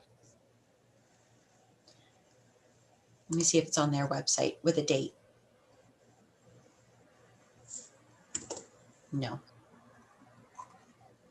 One more place it might be. And so as part of that, I thought we could do the poster contest. We didn't do the poster contest last year because it was right as all the COVID stuff was hitting the fan. So we just weren't sure what was going to be required of us. We just knew everything was closing down. So we would like to do it again this year. I've already contacted the Southborough agent. Since we share a school system, it would be good. And then let me show you the poster. She designed this. I think it's great. Can you see it? Same thing. It's going to be an 8 by 11. Kids just have to write their name and age. And we do say one prize will be picked from each school. Homeschool children are encouraged to apply and will be grouped in appropriate age group. The reason, I don't think we need your permission to do this. It's just a nice thing. And we talked about doing more outreach last month. But I'm bringing it up to you because I don't know if you remember 2 years ago when we did this, we have a policy here in Northborough that boards and committees and employees do not solicit businesses for donations because we don't want to show any preference or have to owe anyone anything. We feel it's a conflict of interest. So I'm just asking you as board and committee members who you're employees, I don't know if you know that, you're volunteer employees. If you would like to make a donation, a monetary donation, any money you donate, I will go out and use to buy prizes. Last year, we ended up buying like gift certificates to Northborough House Pizza, gift certificates to Cumberland Farms. I guess kids love Cumberland Farms. Kelly's business donated a gift certificate to get ice cream. So if you as town employees, if you would like to donate anything, it would be very appreciated. I'm going to donate, $20 or $30 from my own money to buy some $10 gift cards. We deal with you on that one, Mia. All right, so just drop it here at Town Hall. There's a drop box out front. Just say attention Mia or attention conservation and I'll get it. Who's it payable to? If it's a check, I don't know. I wouldn't, if you can avoid a check because then it would have to go up. To accept donations, the Board of Selectmen has to vote to accept them, I think. You want cash. actual gift cards? Just cash or You gift want cards. Cash. Yep. When was the And last this time I is- saw that? All right. Yeah. I'm gonna look in one more place. I think the Community Affairs Group may have a Facebook page.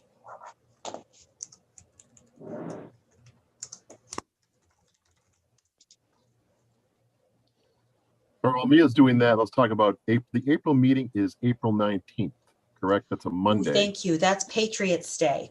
That is Patriots Day. During this meeting, Melanie, our admin, she just texted me that it was Patriots Day. So I'm just learning this with you. So we can't meet that night. And then Kathy, this was all happening after the meeting started tonight. Kathy says the town clerk says the Attorney General advises not to meet on holidays. So I did take a quick look at the calendar. Thursday, April 15th is available. And moving it just a few days earlier wouldn't affect the deadlines much.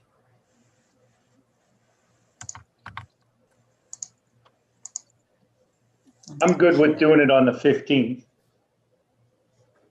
Okay. I'd like to go through each of you and see how that would work for you. It's fine with me, Mia. Yeah, it works for me. Diane. Good for me It's too. okay to me, Mia. Everybody That good. was- Dan's good. Dan's good. And Justin's Justin, did you good. say it was okay? Kelly's Yeah, nodding it's her okay. head. She's good. Kelly Tom's good. says- Todd's good. Greg? Yep. You're okay with that? Is it gonna be another 6 o'clock? Because I have swim till 5. We could do 6 or 7. It's up to you guys. I feel like I Well- missed someone. Tom, Diane, 1, 2, 3, 4, 5, 6. I don't have someone. Todd, No, I'm good. you're good? Okay. The April meeting could potentially include 161 Short Street continuation, 8595 West Street, Mhm. 90 West Main Street, 0 West Main Street, and Hudson Street. Yep. And that's 161 Church is moved to May. They requested. Oh, that's their right, that's May, continuance. okay, so that's But you're all right about all the others. And we I haven't mean- gotten any new applications yet. And it's the beginning of construction season. Oh, could be it could be a heavy meeting, that's all. But let's wait and see, and we can decide from there. Okay, so you want to set it for 6 or 7 for now? Oh, you're not available till 7? No, I can do 6. I get out of swim with the twins at 5, so I'm not back until like 5:30, 5:45. At 6 o'clock, if everybody's not thinking, it works for everybody else. Dan, that good with you? 6 good? 6 is good. Yeah. That you can make 6 o'clock, Kelly, without having to talk to us while you're driving and causing all kinds of issues taking place there. So, okay. Thank So you. Sorry about that. I never think of Patriots Day. It's also school vacation week, right? I think you're right. Okay. Anybody not going to be here in April that you know of? I gotta go on college tours. You do? Yeah. Okay. Nice. That's always fun. Well, you'd think they'd work a little harder for my money, but we'll see. Are they in-person tours? Some of them.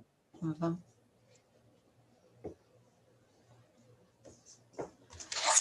Interesting times. You walk on some campus, child would say, doesn't feel right. Doesn't feel good. Unless it says UMass, I'm hoping that's all of them.